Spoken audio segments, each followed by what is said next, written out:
Hi, Professor. This is Tatiana Stokes, and this is my case study review number 2. I chose to do case number 10, putting animals to pasture.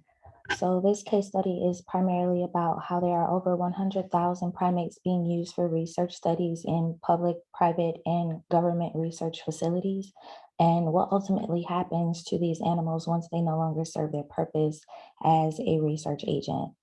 As of now, these animals are humanely euthanized once they are no longer needed, but animal rights activists and advocates would rather these animals still have a chance at life. But of course, like many things, when it comes to alternate resources, there's always money involved. I take the act of these animals being euthanized as the central moral problem. According to utilitarians, animals are members of the moral community. And to be a member of the moral community is to be important in your own right. It is to be owed a certain amount of respect. The test to determine who is a part of the moral community is the theory questioned by Jeremy Bentham. And it states the question is not can they reason nor can they talk, but can they suffer? And these primates certainly can suffer. And in some cases, they can reason, even if it's within themselves. But they do feel emotions. They feel happiness. They feel joy. They feel pain. They bleed when they're injured, just as humans do. They may not necessarily be able to exemplify those emotions in the way that Homo sapiens can, but they most certainly have them. Utilitarians stand on an argument that everyone counts equally, everyone referring to those members of the moral community. These animals' interests matter just as much as humans, and they deserve respect.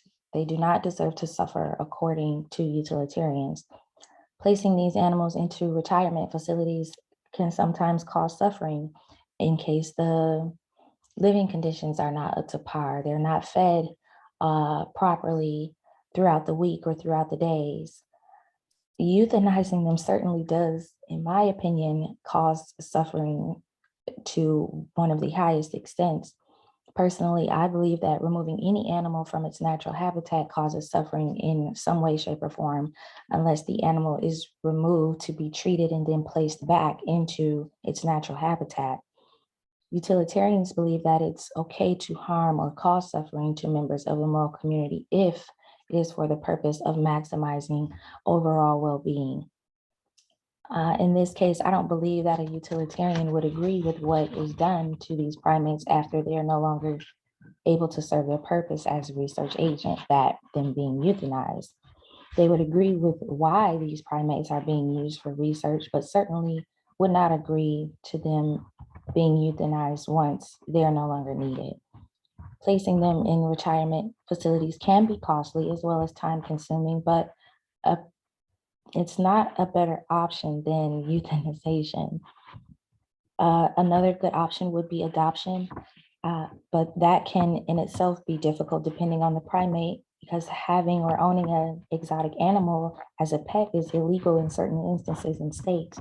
But the best option, in my opinion, would be to return these animals back to their natural habitat. If we were to apply the golden rule here, I personally know that if I was removed from my home, my natural habitat, and I was placed into a lab and poked and prodded at, and I was no longer needed, I certainly wouldn't want to be killed. I would rather be returned to my home. The chosen theory offers a satisfactory response to the central moral claim of this case. Reason being is that if there is no other option than euthanization, then it is necessary, which utilitarians agree with if it is for maximizing the overall well-being.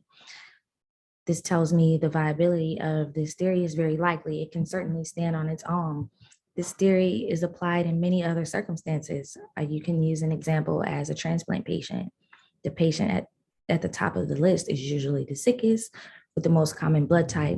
But if the patient is too sick, they can be denied the transplant altogether due to underlying health conditions that could possibly cause the organ to be rejected by the body or complications during the surgery.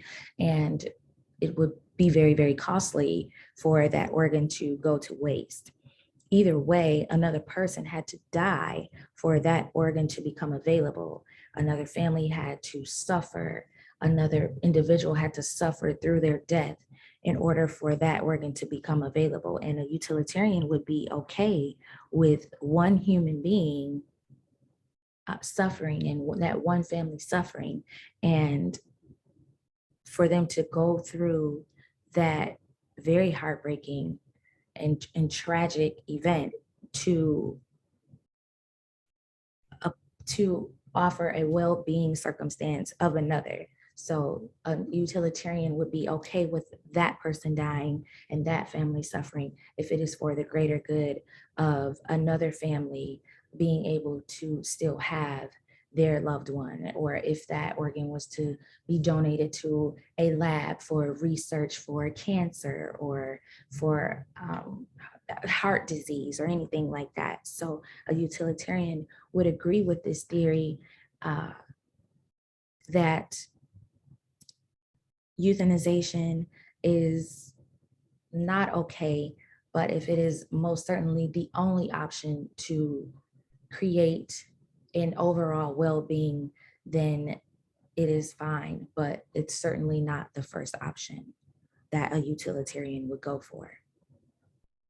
This has been my case study review. Thank you for your time, Professor. Have a wonderful day.